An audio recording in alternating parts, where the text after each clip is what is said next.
میں سدھارے گا۔ یہاں اللہ پاک نے بڑی اہم بات ذکر فرما دی، قرآن سے سدھر جاؤ۔ تو سورہ مجادلہ جو ساتھ میں ہے، سبحان اللہ، عجیب صورت ہے۔ اس صورت کے ہر آیت میں واللہ اللہ واللہ اللہ، ہر صورت میں لفظ اللہ ہے، جا کر دیکھ لینا۔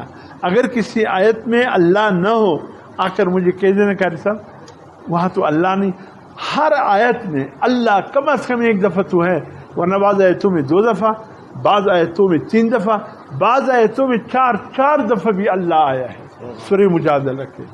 پڑھ لیجئے، دیکھ لیجئے۔ اللہ فرماتے ہیں مجادلہ میں، قرآن نصف پڑھ کر ابھی بھی تم نے اللہ کو نہیں پہچانا۔ اللہ، یہ صورت ہم سے کہہ رہا ہے مجادلہ، اس اللہ کو تم نے ابھی بھی نہیں پہچانا جس کے قرآن پڑھتے پڑھتے نصف صورتوں تک پہنچ گئے ہو، ابھی بھی وہ اللہ تمہاری سمجھ میں نہیں آیا؟ کب وہ اللہ تمہاری سمجھ میں پھر آئے؟ یہاں اللہ کے عظمت کا ذکر ہے، اس صورت میں اللہ کی بڑائی کا ذکر ہے، اللہ کی الوہیت کا ذکر ہے، اللہ ہر چیز پر غالب ہے، اس کا ذکر ہے۔ بس اللہ ہی اللہ ہے، اللہ کے مقابلے پر وہ کچھ بھی نہیں۔ اس لیے صلحاء، علماء، اولیاء یہ کہتے ہیں اپنی دل پر محنت کرو تاکہ تمہارا یہ دل اللہ کے عظمت کا قائل بنے، تمہارا یہ دل اللہ کے احترام کا قائل بنے۔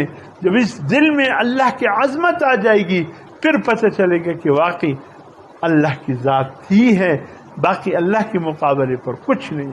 اللہ کی طاقت ہی طاقت ہے، خدا کی قسم۔ اب یہ طوفان آیا ہے، پورا دنیا عاجز ہے، کیا کرے اس کا؟ لوگ بے بسی کے عالمی کناروں پر اب بھی پڑے ہیں، کیا کرے، کدھر جائے؟ اتنے کسی کے پاس طاقت نہیں وہ پانی زمین سے نکال کر، بعضوں نے تو یہاں تک کہا ہمیں کچھ بھی نہیں چاہیے، بس ہماری زمین سے پانی نکال دیں۔